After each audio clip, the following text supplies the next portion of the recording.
तो क्षण मात्र का भी यदि कुसंग हो वह भी जीवन खराब कर सकता है। और नन्ना कई बार हम एक बात कहते हैं कि अजामिल ने तो कोई गलत दृश्य एक बार देखा, पूरा जीवन खराब हो गया। तो आजकल तो हमारे छोटे छोटे बच्चों को, हमारे परिवार को टीवी और मोबाइल के माध्यम से दुनिया भर की गंदगी दिखाई जा रही है।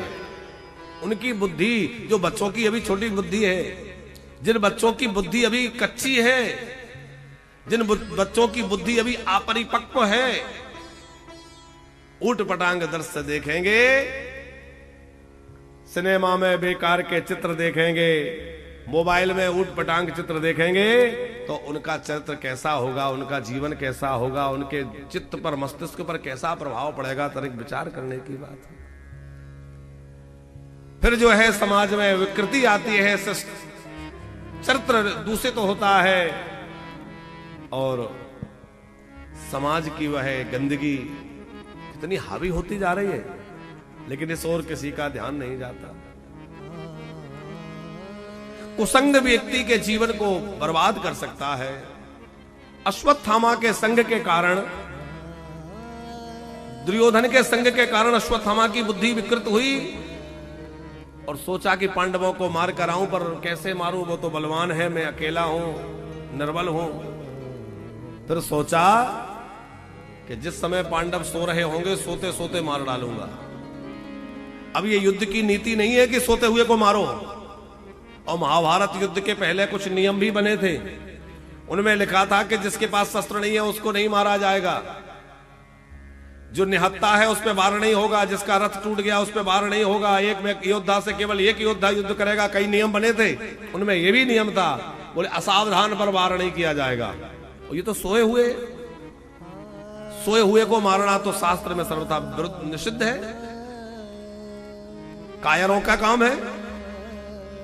लेकिन अश्वत्थामा ने क्या देख लिया, तो एक हमारे गुरुजी कथा सुनाते हैं, बोले पंचतंत्र की एक कथा है। नन्ना जी बोले एक पेड़ के नीचे अश्वत्थामा बैठा था, उसने देखा कि ऊपर रात्रि का समय था, कौओं के बच्चे थे, कौए उस पेड़ में थे। उल्लू आया, अब रात में कौओं को तो दिखता नहीं, उल्लू को खूब दिखता है। तो एक अकेले उल्लू ने सारे कौओं को, उनके सारे बच्चों को मार डाला। अश्वत्थामा ने सोचा कि जैसे एक उल्लू ने इतने कौओं को मार डाला, वैसे ही एक अकेला मैं भी सोते हुए रात्रि के समय पांडवों को मार डालूंगा। अब उल्लू को गुरु बनाया तो बुद्धि खराब ही होगी, हंस को गुरु बनाया होता तो फिर विवेक जीवन में आया होता। अच्छा, उल्लू जो है ढूंढ ढूंढ के कौओं के बच्चों को मारता है रात्रि में, क्यों? तो पंचरात्र में कथा है। बोले एक बार पक्षियों ने सभा करी, बोले देखो भाई ऐसा है कि हम लोगों ने अपने राजा बना रखे हैं गणुर जी को। पक्षियों के राजा कौन है? गणुर जी। बोले गणुर जी को हमने अपना राजा बनाया है, पर गणुर जी तो भगवान की सेवा में लगे रहते हैं, उनके पास समय ही नहीं है हम लोगों का समाचार लेने, हम लोगों का कुछ हालचाल जानने का। क्या करें? बोले हम लोग अपना राजा बदल लें। बेटा कोई बदल लो। किसको बनावे? बोले अभी तक हमारे राजा भगवान के वाहन थे, अब हम अपने वाहन, लक्ष्मी जी के वाहन, माता जी के वाहन को राजा बना लें। लक्ष्मी जी का वाहन कौन है? उल्लू। उल्लू बड़े प्रसन्न हुए कि चलो हमारा नंबर आ गया, राजा हम बनेंगे। सब लोगों ने कहा कि हाँ हाँ ये ठीक है, ये हमारे माता जी के वाहन हैं, इन्हीं को राजा बना दिया जाए। और उधर कौए ने कहा कि भाई रुको रुको, इतना जल्दबाजी नहीं करनी चाहिए, सोच विचार कर निर्णय करना। तो कल तक के लिए इस विषय को अभी रोक दिया जाए और विचार करके कल इनकी राज तलक किया जाए। सब लोगों ने कहा हाँ ठीक है, जल्दबाजी ठीक नहीं है, रुक गए। अब अगले दिन जो हुआ तो उसके पहले ही कौए ने जाके सबको समझाया कि देखो तुम किसी ऐसे को अपना राजा बना रहे हो जो अंधा है, दिन में तो उसको दिखता नहीं, और दिन में ही जो कुछ संकट आता है, जो कोई शिकारी आता है, कुछ भी आता है दिन में आता है, रात में तो कोई आएगा नहीं। तो ऐसे को क्या राजा बनाना जिसको दिखता ही नहीं? लोगों ने कहा हाँ इसको राजा नहीं बनाएंगे। अगले दिन उसको राजा नहीं बनाया तो वो समझ गया कि ये कौए की करामात है, तो तब से उसने बैर ठान लिया और वो ढूंढ ढूंढ के मारता है। ऐसी कथा भी भागवत में नहीं, पंचतंत्र आदि में कथा ऐसी मिलती है। अश्वत्थामा ने सोचा कि मैं पांडवों को सोते सोते समाप्त कर दूंगा, और पांडवों को मारने के लिए गया। शिविर में पांडव तो थे नहीं, क्योंकि जिसकी रखवाली करने की जिम्मेवारी साक्षात गोविंद ने, श्री कृष्ण ने ले रखी हो, उसको कोई मार सकता है भला? लेकिन पांडवों के पुत्र सोए हुए थे, उनके मस्तक काट करके अश्वत्थामा ले आया और सोचा मैंने पांडवों को मार दिया। वो मस्तक काट करके ले गया दुर्योधन के पास, तो दुर्योधन ने देखा अच्छा पांडव मारे गए, बड़ा खुश हो गया। फिर पता चला ये पांडव नहीं उनके पुत्रों के सिर हैं, तो दुखी हो गया। और उसको नन्ना ऐसा वरदान था कि जब तुम्हारे जीवन में सुख और दुख एक साथ आएगा उसी दिन तुम्हारी मृत्यु होगी। तो पहले एकदम खुश हुआ कि पांडव मारे गए, और देखा अरे ये पांडव नहीं है तो उनके पुत्र मारे गए, तो दुखी हो गया। सुख और दुख दोनों एक साथ आए, दुर्योधन की मृत्यु हो गई। अश्वत्थामा इस काम के कारण बहुत लज्जित हुआ, बड़ा दुखी हुआ। और उधर जब अपने बच्चों को जगाने द्रौपदी गई, वहां बच्चों के सैया रक्त रंजित है, रक्त बह रहा है, अत्यंत विलाप करने लगी। माता शिशूनाम निधनम सुतानाम निशाम्य घोरा परिताप्यमाना सदा दुर्वासि कला कुलाक्षी सांत्वयन्ना किरीटमाली। अरे द्वारिकाधीश, देखो तो ये क्या हो गया, मेरे बच्चों को किसने मार डाला? बहुत रोई द्रौपदी। उस समय अर्जुन ने अश्वत्थामा का पीछा किया, अश्वत्थामा को बंदी बना करके द्रौपदी के चरणों में लाकर पटका। देखो द्रौपदी के अंदर कितनी दया है, माताओं का हृदय कितना भावुक होता है। द्रौपदी के 5 पुत्रों को मारने वाला हत्यारा सामने है, और द्रौपदी क्या कह रही है? अरे इन्हें जल्दी प्रणाम करो, इन्हें बंधन से छोड़ दो, इन्हें मुक्त कर दो, क्योंकि ये ब्राह्मण हैं, ये गुरुजी के पुत्र हैं। देखो आज धर्म को धारण कर रखा है तो किसने? बोले सबसे ज्यादा धर्म को धारण कर रही हैं हमारी माताएं। आज हर धर्म के कार्य में माताएं सबसे आगे हैं। कथाओं में, सत्संग में यहां तो लगभग बराबरी की संख्या दिख रही है, लेकिन प्रायः कथाओं में माताओं की संख्या अधिक होती है। घर में भी जो भी घर की पूजा पाठ है, घर के तीज त्योहार है, अतिथि सेवा है, वहां के कोई रीति रिवाज है, उनको निभाने की जिम्मेवारी ज्यादा कौन अपनाता है? माताएं।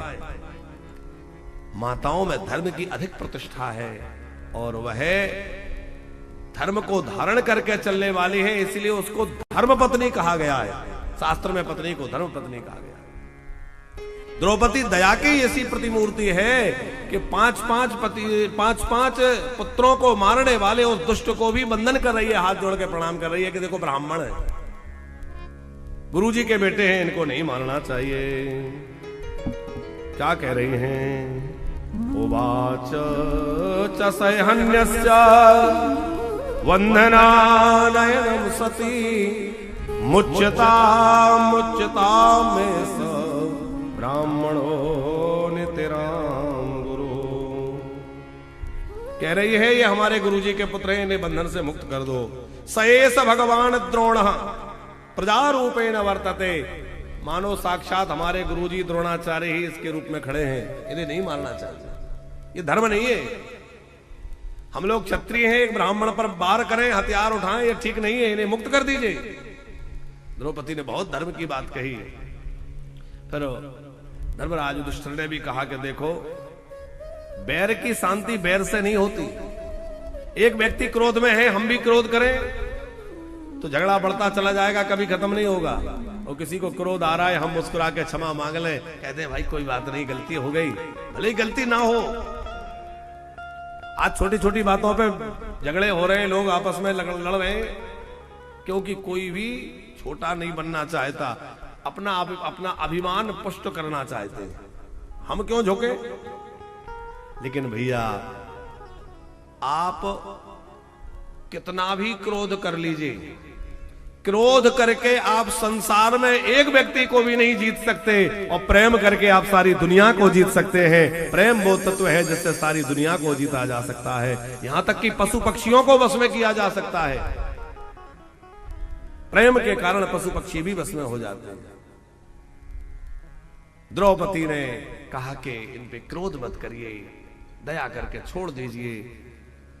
फिर जो है पांडवों ने श्री कृष्ण के अनुमोदन से अश्वत्थामा को जो है धक्के मार करके अपमानित करके निकाल दिया, क्योंकि अर्जुन की प्रतिज्ञा है।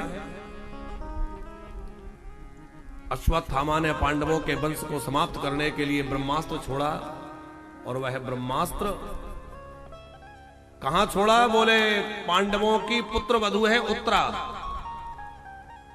अर्जुन के पुत्र अभिमन्यु, वो तो वीर गति को प्राप्त हो गए चक्रव्यूह में, लेकिन उनकी पत्नी उत्तरा गर्भवती। वो अश्वत्थामा ने सुन रखा था कि जब अभिमन्यु युद्ध में जा रहे थे, चर्चा हो रही थी कि भाई इसकी पत्नी बेचारी गर्भवती है और उसको चक्रव्यूह में मार दिया, तो इसकी पत्नी गर्भ से है, वो बालक जन्म लेगा तो इनका वंश आगे बढ़ जाएगा। सोचा मैं गर्भ को ही समाप्त कर दूं। अश्वत्थामा मारना चाहता था, लेकिन भगवान रखवाली करने वाले हैं। उत्तरा ने भगवान की शरण ली और भगवान को पुकारा, भगवान गर्भ में गए, उत्तरा के गर्भ में जाकर बालक की रक्षा की और वहां से बाहर आए। फिर कुंती माता ने भगवान की बहुत प्यारी स्तुति की है, प्रभु आपने पग पग पर हमारी रक्षा की है, देखो तो सही, अभी अभी हमारे वंशधर को ये ब्राह्मण का अस्त्र जलाए डाल रहा था, आपने रक्षा की। हे प्रभु आप हर समय हमारे ऊपर कृपा करते हैं। कुंती माता बड़े प्रेम पूर्वक भगवान को स्तुति कर रही है। हम लोग भी उस मोर पंख वाले को याद करें कि हे करुणानिधान, हमारे जीवन में भी संकट पर संकट है, अनेक विपत्तियां हैं और हम इस संसार में अकेले हैं, क्योंकि संसार में संपत्ति के साथी तो बहुत है, विपत्ति का साथी कोई नहीं है। विपत्ति के साथी केवल आप हैं, इसलिए गोविंद हमारी वहां आप थाम लेना। जरा पुकारते हुए मोरपंख वाले को, बोल वृंदावन बिहारी लाल।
मिल गया। मोर पंख वाला मिल गया, मोर पंख वाला मिल गया, मोर पंख वाला मिल गया, मोर पंख वाला मिल गया,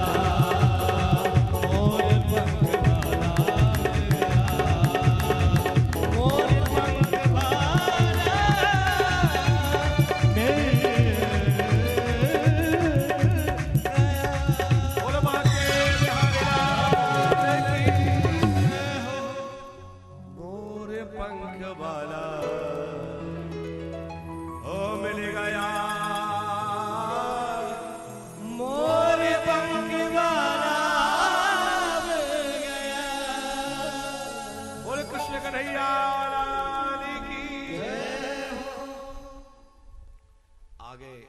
माता ने 26 श्लोकों में भगवान की स्तुति की। भगवान जो है उसके बाद युद्ध भूमि कुरुक्षेत्र में पितामह भीष्म बाणों की सैया पर लेटे हैं। उन पितामह भीष्म से मिलने के लिए भगवान द्वारिकाधीश श्री कृष्ण पधारे। अब बहुत ध्यान से सुनना, भगवान श्री कृष्ण पांडवों को लेकर के युद्ध भूमि कुरुक्षेत्र में पहुंचे और कुरुक्षेत्र में पहुंचे तो रथ के आने के शब्द को सुनकर भीष्म पितामह समझ गए कोई आ रहा है। और कौन आएगा? बोले इस समय मेरे द्वारिका नाथ मेरे प्रभु मुझे दर्शन देने आ रहे हैं। पितामह भीष्म उठ के तो प्रणाम नहीं कर सकते, तो लेटे लेटे ही उन्होंने वहीं से प्रणाम किया। बाणों की सैया है, अभी तक प्राण रोक रखे हैं। क्यों? अच्छा आप कल्पना करिए पितामह भीष्म को कितनी तकलीफ हो रही होगी।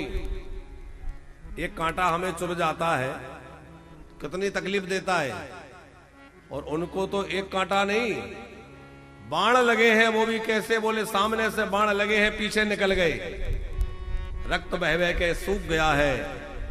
कई दिन हो गए बाणों की सैया पर, वो अपने प्राणों को रोक रखा है। इच्छा मृत्यु का वरदान है। भगवान ने वरदान दिया था कि तुम्हें आखिरी समय दर्शन देने आऊंगा, तो प्रतीक्षा में अपने प्राणों को रोक रखा है। बोले जब तक भगवान द्वारिकानाथ नहीं आएंगे मैं प्राण अपने अटका के रखूंगा। उत्तरायण सूर्य का तो बहाना है, वास्तव में श्री कृष्ण के दर्शन पाना है। भगवान ने कब दिया था वरदान? बड़ी सुंदर कथा है महाभारत की। बोले जिस समय महाभारत का युद्ध चल रहा था, एक दिन दुर्योधन बोला कि पितामह आप बढ़िया मन लगा के युद्ध नहीं कर रहे। भीष्म पितामह ने कहा ऐसा क्यों कहते हो? अरे मैं तो पूरे मनोयोग से युद्ध करता हूं। बोले तुम बढ़िया युद्ध करते तो अभी तक 1-2 पांडव कम हो जाते, और किसी को भी मार नहीं पाए। इसका मतलब है कि तुम अच्छे से युद्ध नहीं कर रहे। आखिर सेनापति हो, महारथी हो। भीष्म पितामह ने कहा देखो मेरी निष्ठा पर प्रश्न मत उठाओ, कल का युद्ध निर्णायक होगा, कल के युद्ध में देखना। अब जब पितामह भीष्म ने कहा कि कल का युद्ध बड़ा भयंकर होगा, तो भगवान द्वारिकाधीश भी सोच में पड़ गए कि भाई कुछ तो करना पड़ेगा, ये तो बड़े भारी महारथी हैं। अर्जुन सामने रहेगा, अर्जुन से युद्ध होगा, कल अर्जुन का बचना बड़ा मुश्किल रहेगा। और रात्रि में सब सो रहे थे, तो श्री कृष्ण को लगा कि भाई दुर्योधन आदि तो मौज में होंगे कि कल का युद्ध बड़ा खतरनाक है, पितामह भीष्म जो है पांडवों से युद्ध करेंगे। लेकिन अर्जुन की क्या हालत हो रही होगी? अर्जुन तो बहुत डरा होगा। जाकर देखो, और श्री कृष्ण अर्जुन के पास गए तो अर्जुन तो बढ़िया खर्राटे बजा के सो रहे थे। अर्जुन को उठाया और पूछा कि क्यों? कल तुम्हें पितामह भीष्म का सामना करना है, और उन्होंने प्रतिज्ञा की है कि कल का युद्ध बड़ा विशेष होगा। क्या तुम्हें इस बात का कोई भय नहीं है? तुम बड़े निश्चिंत होकर सो रहे हो। अर्जुन बोला प्रभु मुझे कोई चिंता नहीं है, मैं तो मस्त सो रहा हूं, सवेरे जो होगा देखा जाएगा। अरे कोई चिंता नहीं है तुम्हें? बोले ना। क्यों? बोले चिंता इसलिए नहीं है कि जिसकी चिंता साक्षात जगदीश श्री कृष्ण कर रहे हो, उसके लिए अपनी चिंता करने की क्या आवश्यकता है? आप तो हैं। श्री कृष्ण बोले तब तो मुझे ही कुछ करना पड़ेगा तेरी रक्षा के लिए। तो नन्ना हुआ यह था कि पितामह भीष्म ने दुर्योधन की पत्नी थी भानुमति, उससे कहा था कि रात्रि में जब मैं भजन करता हूं और मेरा भजन पूरा होने का समय जब आता है ब्रह्म मुहूर्त में, उस समय तुम मेरे पास आ जाना। पितामह भीष्म पूरे दिन तो युद्ध करते हैं तो भजन का समय नहीं मिलता, तो रात में भजन पूरा करते हैं, अपना नियम नहीं छोड़ते। और रात्रि में मैं अपना नियम करके उठूं, उस समय कहा कि हे भानुमति तू आ जाना। भानुमति माने दुर्योधन की पत्नी। और मैं तुझे अखंड सौभाग्यवती का वरदान दे दूंगा, फिर तेरे पति को कोई नहीं मार सकता। और श्री कृष्ण ने क्या किया कि जिससे पहले भानुमति पहुंचती, यहां द्रौपदी से कहा कि तुम मेरे साथ चलो। कहां चले? बोले ये मत पूछो कहां चलो, मैं जो कहता हूं वो करो। और द्रौपदी का ऐसा विश्वास कि वो श्री कृष्ण के साथ बोली चलो जहां ले चले। अब रात्रि का समय, अर्धरात्रि का समय हो रहा है, आगे आगे कृष्ण चल रहे हैं, काली कमली ओढ़ रखी है, कोई पहचान ना ले कौन है, क्योंकि तमाम सैनिक लगे। काली कमली ओढ़ के और द्रौपदी को लेकर चले। अब द्रौपदी की चप्पल जो है वो चट्टपट आवाज हो रही थी। लोग देख लेंगे, सैनिक जाग जाएंगे, सैनिक देखेंगे कौन है क्या है, समाचार पहुंच जाएगा कि द्रौपदी आ रही है। तो इन्होंने क्या किया श्री कृष्ण ने कि बहन द्रौपदी तेरी चप्पल उतार, कपड़े में लपेट के अपने पीतांबर में ऐसे दबा ली और दबा करके चले। अब आप विचार करिए, परमात्मा कितना अपने भक्तों के लिए करता है कि अपने भक्त की चप्पल उठा के लेके चल रहा है। अब भगवान आगे आगे चल रहे हैं, द्वारिकाधीश पीछे पीछे द्रौपदी चल रही है। और जैसे शिविर के बाहर पहुंचे तो कहा बहन मैं बाहर खड़ा हूं, मेरा नाम मत लेना कि कौन लेके आया है, और जाके पितामह भीष्म को चुपचाप प्रणाम कर लेना, कुछ बोलना मत, चुपचाप प्रणाम कर लेना। द्रौपदी गई, जाके पितामह भीष्म को प्रणाम किया। और जैसे ही प्रणाम किया, पितामह भीष्म को लगा कि दुर्योधन की पत्नी आई होगी। आंख खोल के नहीं देखा, आंख बंद थी, ध्यान में थे।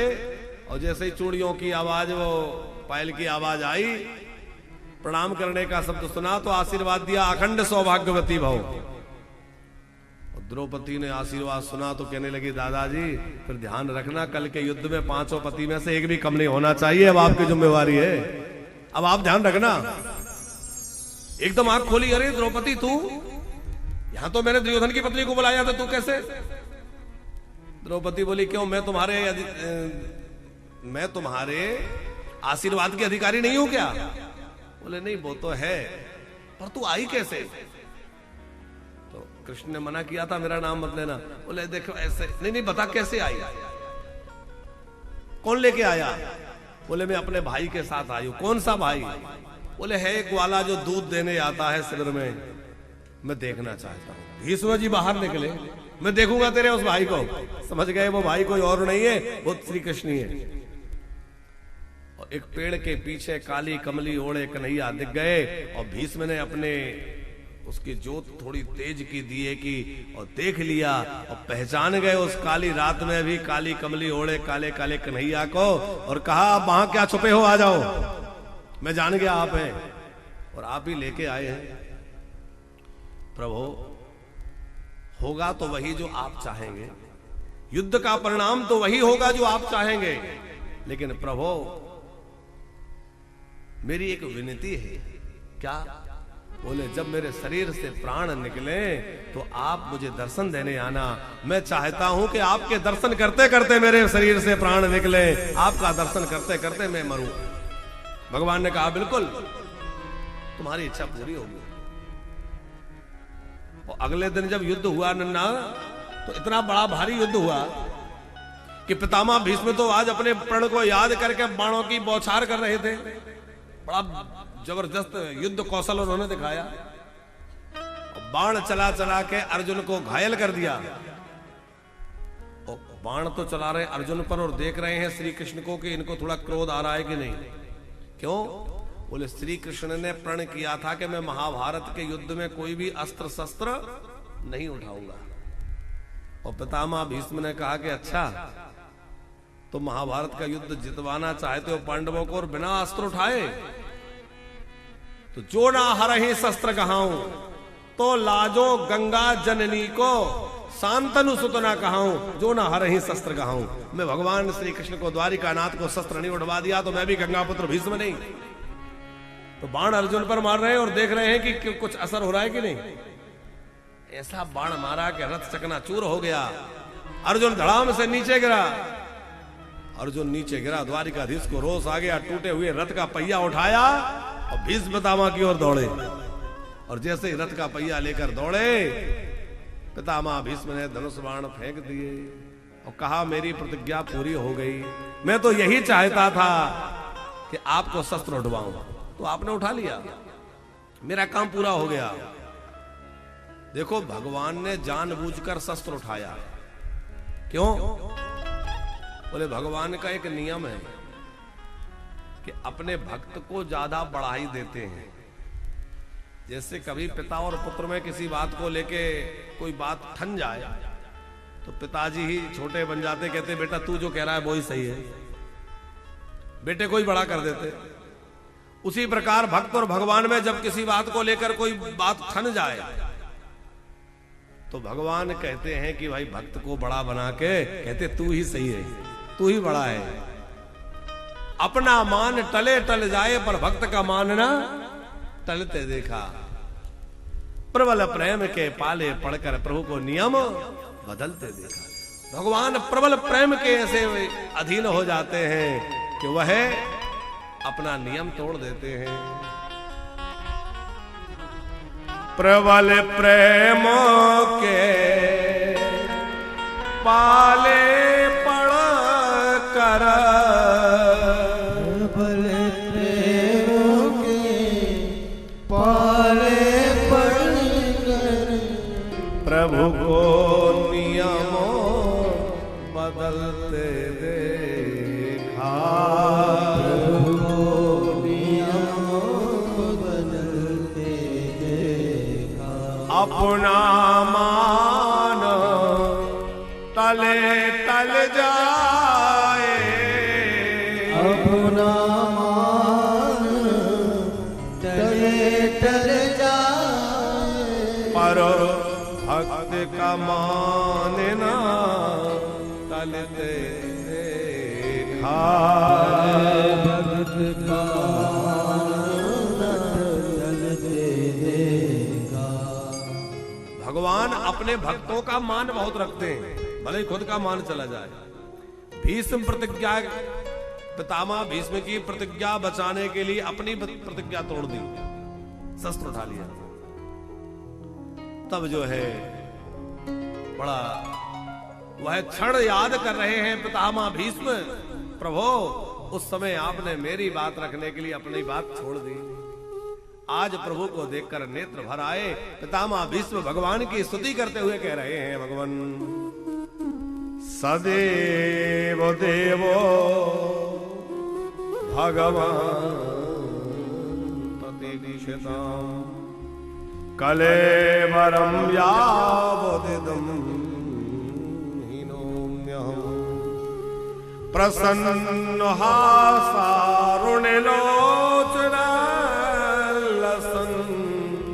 मुखाम्बुजोद्यानपतश्चतुर्भुजा मुखाम्बुजोद्यानपतश्चतुर्भुजा।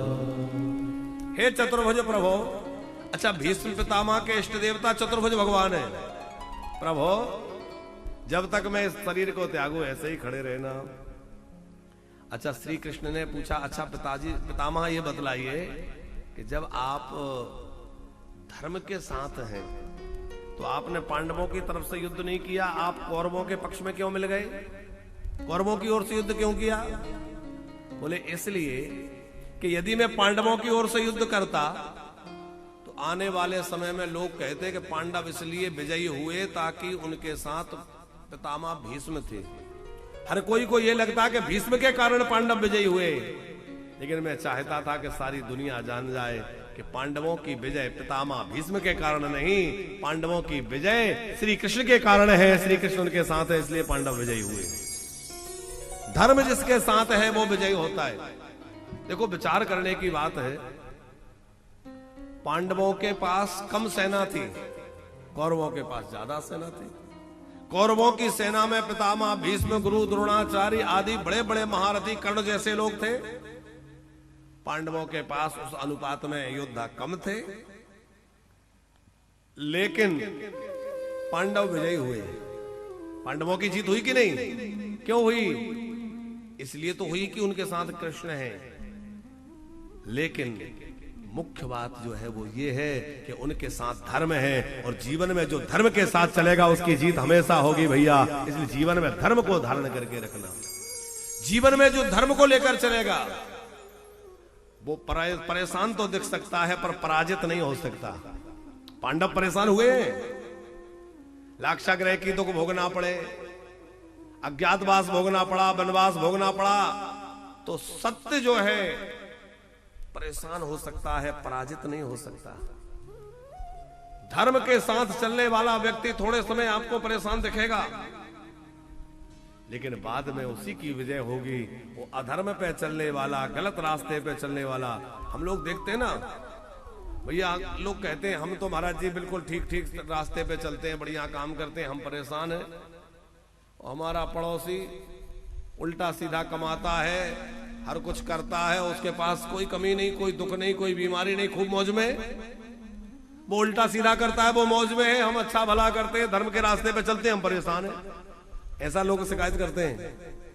लेकिन भैया जो गलत रास्ते पे चल रहा है वो 2-4 दिन मौज बना सकता है, पर आगे चल के उसको बहुत तकलीफ भोगनी पड़ेगी। और सही रास्ते पे चलने वाला 10-5 दिन परेशान दिख सकता है, लेकिन आगे जाके उसका जीवन बड़ा सुखी होगा।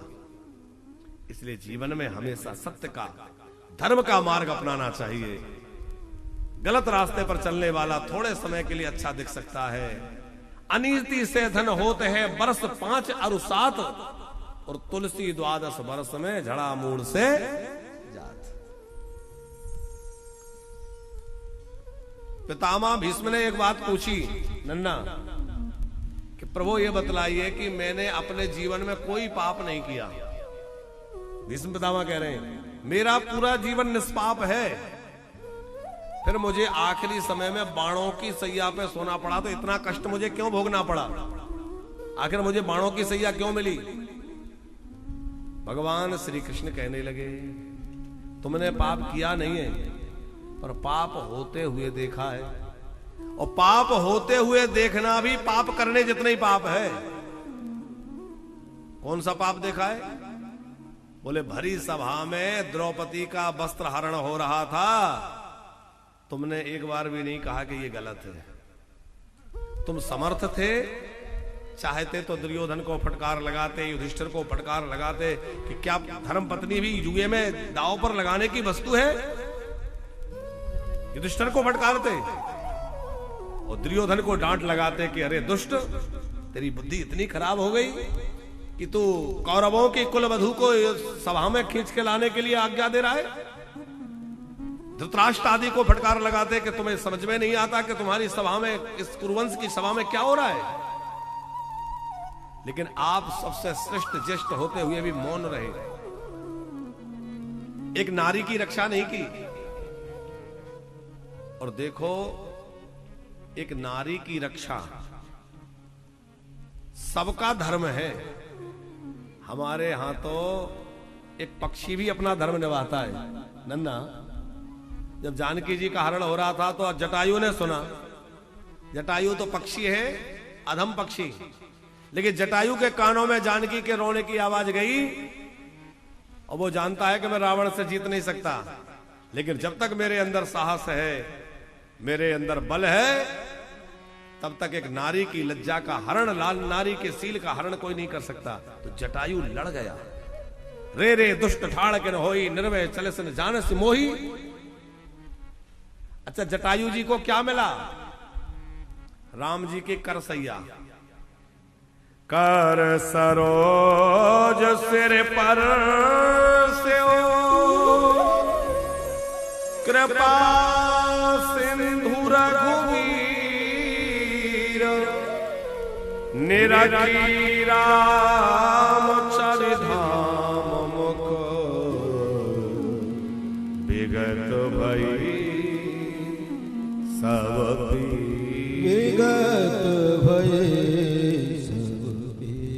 सारी पीड़ा राम जी के हाथ घुमाते ही जटायु की चली गई।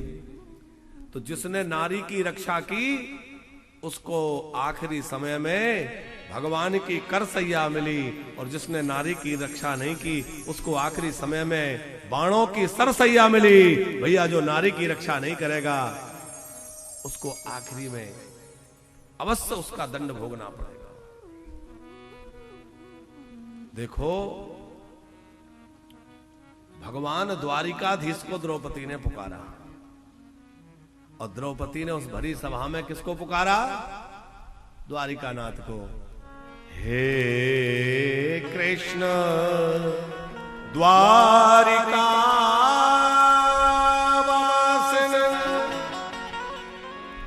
क्वासी यादव नंदन कौरवे परिभूतामा किम न जाना केशवम। हे केशव, क्या आप नहीं जानते कि इस भरी सभा में मेरी लाज जा रही है? और द्रौपदी ने भगवान को पुकारा, आओ गिरधारी बनवारी गिरधारी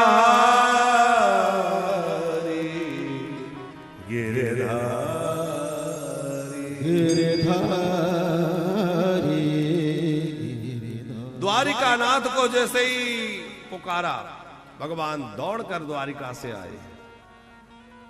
अच्छा, एक बार द्रौपदी ने भगवान से पूछा, नन्ना कि आपने आने में बड़ी देर कर दी थी, इतने विलंब से क्यों आए?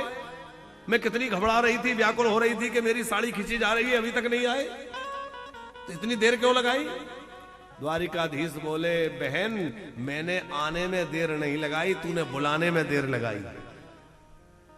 अरे जिस समय दुर्योधन ने कहा कि हमारी ओर से पांसे मामा शकुनी डालेंगे, मैं तो सोचता था उस समय बड़े भैया युधिष्ठिर कहेंगे कि हमारी ओर से पांसे द्वारिकाधीश कृष्ण डालेंगे, और यदि ऐसा कहा होता तो परिणाम अलग हुआ होता। लेकिन उस समय मुझे याद नहीं किया। जब दुष्ट दुशासन महलों में गया तो मुझे लग रहा था कि मेरी बहन मुझे पुकारेगी, पर तब भी तुमने मुझे नहीं पुकारा। तुम्हें लग रहा था कि पितामह भीष्म बैठे हैं, मेरे 5 पति पांडव बैठे हैं, भरी सभा में तुम्हारा वस्त्र खींचा जाने लगा, तब भी तुमने मुझे नहीं याद किया। तब भी तुमने जो है कभी अपने पतियों की ओर देखती थी, कभी द्रोणाचार्य की ओर, कभी कृपाचार्य की ओर, कभी पितामह भीष्म की ओर देख रही थी, पर मुझे कहां? जब किसी ने सहायता नहीं की तो तुम्हें अपने भरोसा था, अपने हाथों से अपना वस्त्र पकड़ रखा था, तब भी मैं नहीं आया।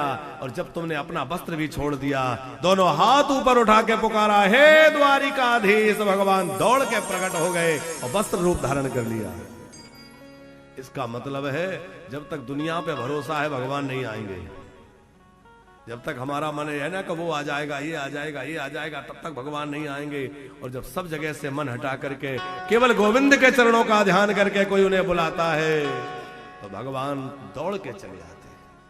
इसलिए इसी को कहते हैं अनन्यता, ना अन्या अनन्या, अनन्य भाव से भगवान का स्मरण करें। आज जो है पितामह भीष्म भगवान के चरणों का ध्यान करते हुए बड़ी सुंदर स्तुति करते हुए कह रहे हैं, प्रभु अब मेरे प्राण निकल रहे हैं भगवान, अब मरते मरते मैं अपनी बुद्धि आपके चरणों में समर्पित करते हुए जा रहा हूं, मेरी बुद्धि को स्वीकार करें। पितामह भीष्म ने बड़ी प्यारी स्तुति की है। एति मति रूप कल्पिता वितृष्णा भगवती सात्वत पुंगवे सुसुख मुपगते क्वचित् हरतो प्रकृति मुपेयुषि यदभाव प्रवाह त्रिभुवन कमलं तमालवर्णं रविकर गौरवराम्बरं दधानं बपुरल ककुलाव्रता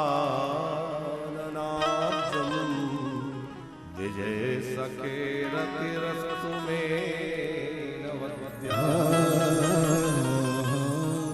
हे प्रभु, मैंने अपनी बुद्धि को आज तक कहीं नहीं लगाया।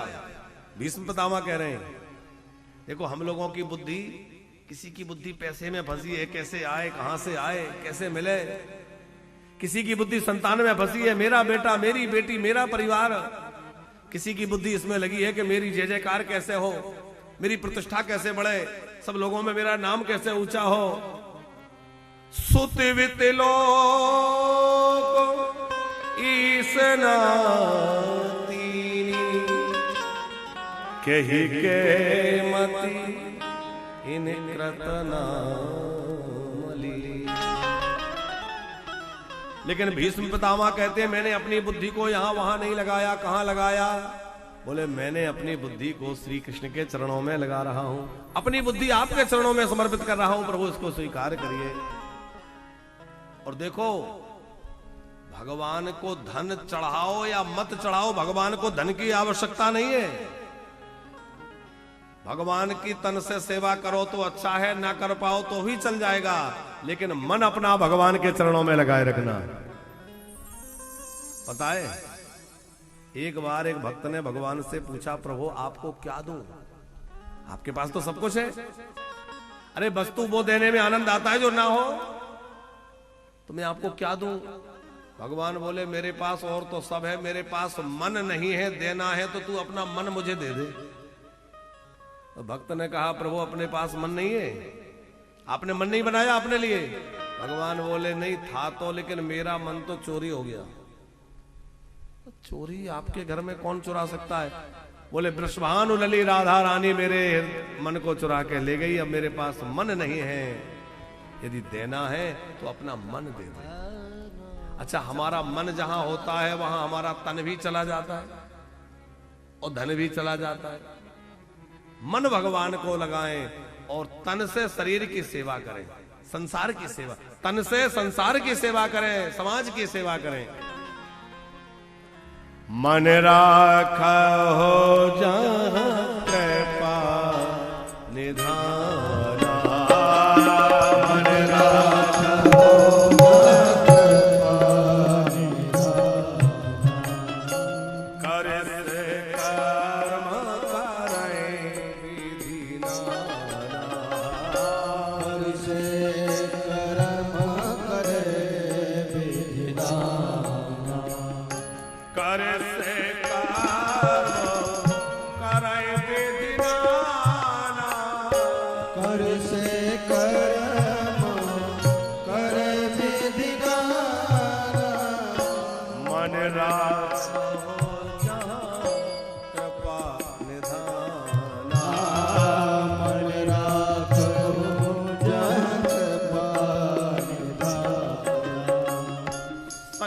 संसार की सेवा करें और मन भगवान के चरणों में लगा के रखें।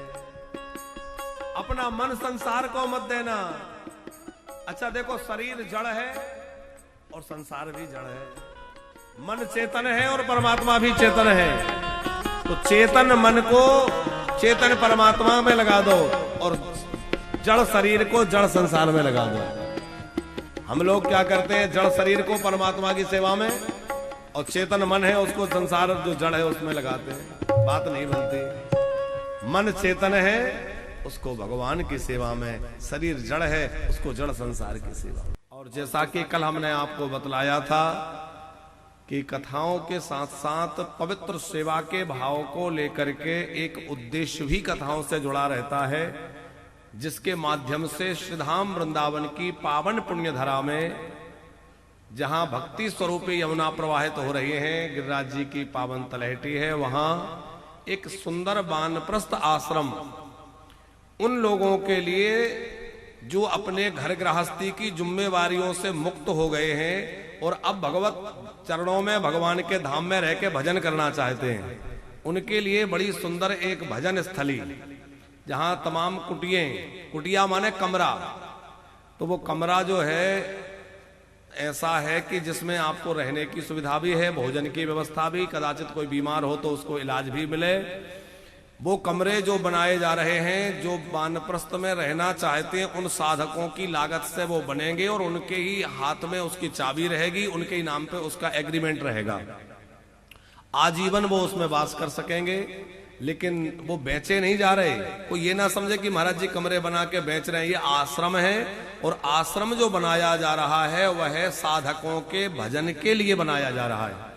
तमाम ऐसे भी लोग हैं जिनको उनके परिवार ने छोड़ दिया है, घर परिवार के लोग रखना नहीं चाहते, सेवा नहीं कर पा रहे, नहीं करना चाहते, तो वो बुजुर्ग भी, और घर में भले ही सब कुछ बहुत बढ़िया है, खूब सेवा हो रही है, मन में भाव हो गया कि अब हम संसार में नहीं पड़ेंगे, अब तो माया मोह छोड़ के भगवान के भजन में लगेंगे।